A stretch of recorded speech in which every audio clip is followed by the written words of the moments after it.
So hello mga ka-electrical, no? So ito yung bagong setup natin, no? So hindi na bago sa atin 'to, no?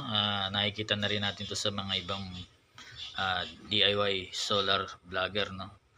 Nagtu-tutorial. So ang tawag dito sa MPPT nito ay yung pinaka-brand niya is Roxby, no?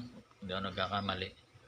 25 ampere ang rating ito.